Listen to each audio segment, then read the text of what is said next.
Assalamualaikum warahmatullahi wabarakatuh. Perkenalkan, nama saya Hermawan dengan NIM 222524070. Saya di sini akan mengerjakan beberapa soal terkait analisis real. Simak video berikut ini. Oke, baik, di sini saya akan menjawab soal terkait misalkan fungsi himpunan A menuju himpunan B. Buktikan bahwa untuk setiap subset G dan H dari B berlaku bayangan balik G bukan H sama dengan bayangan balik G bukan bayangan balik H, atau yang disebut bayangan balik itu preimage. Saya akan menjawab, ternyata preimage G bukan H. Saya akan buktikan subset preimage G bukan preimage H. Nah, kita bisa lihat dari sini, saya ambil sembarang X anggota preimage G bukan H, maka ternyata saya dapatkan fx anggota G dan fx-nya bukan anggota H. Nah, artinya X itu anggota preimage G dan X itu bukan anggota preimage H.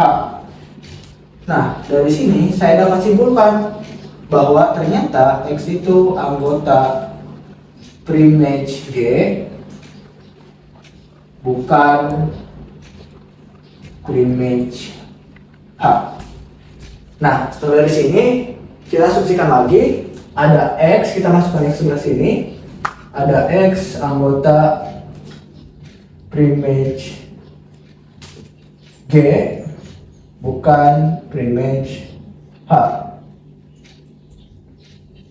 Nah, maka saya dapat ternyata X itu anggota preimage G dan X itu bukan anggota preimage H. Maka ternyata fx itu anggota G dan yang untuk yang bawah fx bukan anggota H. Setelah saya simpulkan, ternyata X itu anggota preimage G bukan H. Nah, dari kedua arah tersebut saya dapatkan bahwa F sampai sini bahwa preimage G per H itu subset preimage G bukan preimage H. Terbukti.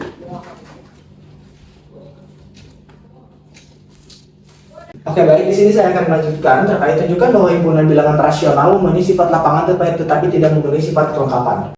Misal saya punya ada A, B anggota bilangan rasional, saya sebut Q, maka saya punya A, misal karena bilangan rasional bisa dibentuk M per N, misal A itu P per Q dan B itu R per S.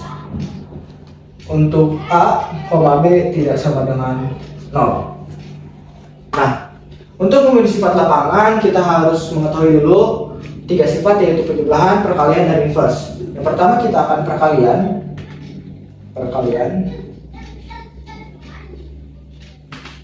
A dikali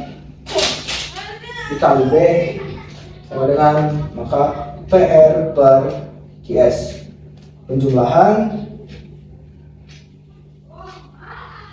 A ditambah B sama dengan PS ditambah QR per QS. Ini anggota rasional, ini juga anggota bilangan rasional. Untuk inverse, misal ada inverse A, maka kita bisa tulis Q per P, anggota bilangan rasional. Namun di sini untuk P itu tidak sama dengan 0. Nah, ternyata untuk perkalian penjualan inverse kita sudah mengetahui, dan ternyata ini semua terbukti dan Q memenuhi sifat lapangan.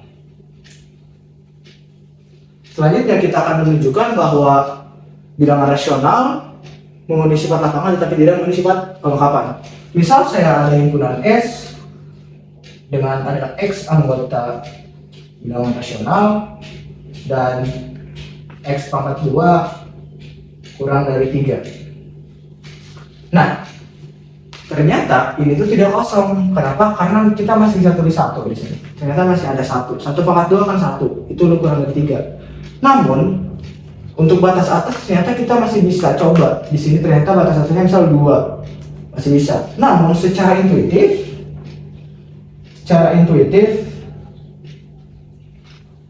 ternyata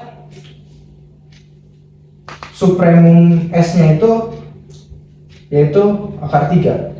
Namun akar 3 itu bukan anggota bilangan rasional.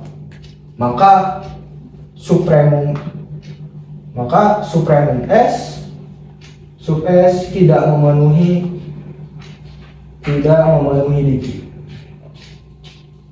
di Q. Artinya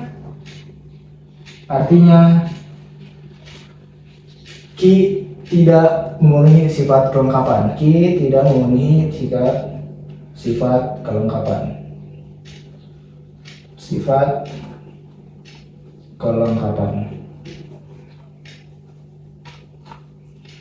Maka terbukti bahwa Q sudah memenuhi sifat lapangan dan Q tidak memenuhi sifat kelengkapan. Maka untuk soal tunjukkan bahwa himpunan bilangan rasional memenuhi sifat lapangan tetapi tidak memenuhi sifat kelengkapan sudah terbukti.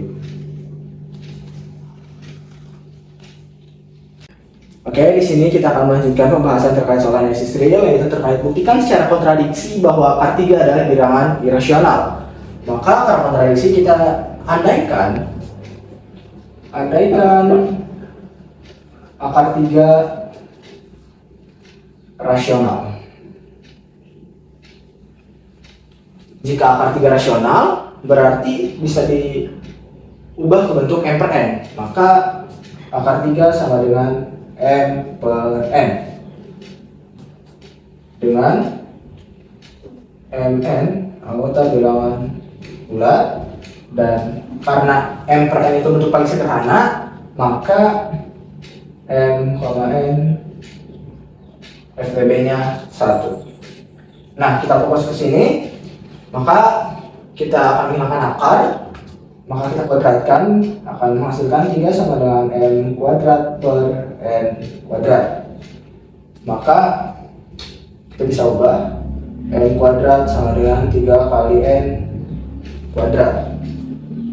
Fokus sini, kita bisa lihat bahwa ternyata 3 membagi N kuadrat, lalu juga 3 membagi N kali M, dan 3 ternyata membagi M. Mungkin kita fokus ke teori keterbagian. Mungkin teman-teman pernah belajar ketika ada A membagi B kali C, maka A tersebut membagi B atau A tersebut membagi C. Nah, ternyata maksudnya sama. Saya tulis di sini bahwa ternyata N sama dengan saya sebut 3X, dengan X-nya itu anggota bilangan bulat. Jadi saya asumsikan bahwa di sini karena 3 membagi N, maka N tersebut saya rubah ke bentuk 3X. Nah, kita fokus lagi sebelah sini. Karena N tersebut 3X dan di sini kuadrat, kita tulis ulang 3X kuadrat sama dengan 3N kuadrat. Karena ini dikuadratkan, maka kita sederhanakan jadi 9X kuadrat sama dengan 3N kuadrat. Kita bagi 3, maka menghasilkan 3X kuadrat sama dengan N kuadrat. Fokus ke sebelah sini, ternyata 3 membagi N kuadrat, 3 membagi N kali N, dan 3 membagi N. Nah, Kita bisa lihat karena 3 membagi M dan 3 membagi M, kita tulis karena 3 membagi M dan 3 membagi N, maka FPP dari M ke N tidak sama dengan 1. Hal ini ternyata kontradiksi dengan pengandaian kita. Artinya tersebut ya, ini kontradiksi. Artinya akar 3 adalah bilangan irasional. Nah, ini adalah pembuktian terkait akar 3 adalah bilangan rasional, membuktikan kontradiksi. Jadi kita mengandaikan dulu, baru kita menemukan hasil. Ternyata M'-nya tidak sama dengan 1. Oke, baik, di sini saya akan menuju pembahasan terkait unreal, yaitu tentukan supremum dan infimum dari himpunan S 1 dikurang 1 pangkat N per N dengan N anggota bilangan asli. Nah, kita bisa lihat dengan adanya pangkat N, maka kita bisa tulis min 1 per pangkat N sama dengan, ternyata ketika nilainya min 1, N-nya ganjil. Dan ketika hasilnya 1, maka N-nya genap. Nah, ternyata ada ganjil, ada genap. Nah, yang pertama kita tentukan N ganjil. Karena hasilnya min 1, kita bisa tulis rumus yang ini, 1 dikurang min 1 per N, maka menghasilkan 1 ditambah 1 per N. Maka ketika kita masukkan 1, 2, 3 sampai seterusnya N-nya, maka akan menghasilkan 2, 4 per 3, 6 per 5 sampai tak hingga. Dan ternyata nilai ini mendekati 1 dari atas. N ganjil kita sudah, selanjutnya kita N genap. Karena N genap itu 1, maka kita masukkan rumus yang awal, 1 dikurang 1 per N. Ternyata di sini misalnya N-nya sama 2, maka nilainya 1 per 2, 3 per 4, 5 per 6 sampai tak hingga seterusnya. Ternyata ketika kita lihat di sini, yaitu mendekati 1 dari bawah.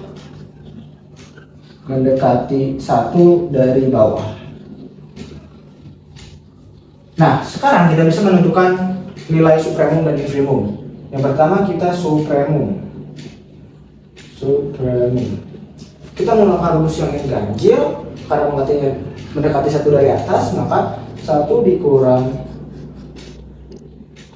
1 ditambah 1 per N. Maka ketika kita masukkan N-nya sama dengan 1, N sama dengan 1, maka 1 ditambah 1 per N, maka per 1, maka menghasilkan 2. Kita menentukan infimum. Kita lihat dengan N genap, maka 1 dikurang 1 per, kita N-nya hanya bisa 1 sama dengan 2, maka 1 dikurang 1 per 2 sama dengan 1 per 2. Maka nilai supremum S itu 2 dan infimum S itu 1 per 2. Terima kasih telah menonton video ini. Semoga teman-teman bisa paham terkait cara menentukan supremum dan infimum. Terima kasih telah menonton video ini. Mohon maaf jika ada kesalahan, kurang dan lebihnya mohon maaf. Wassalamualaikum warahmatullahi wabarakatuh.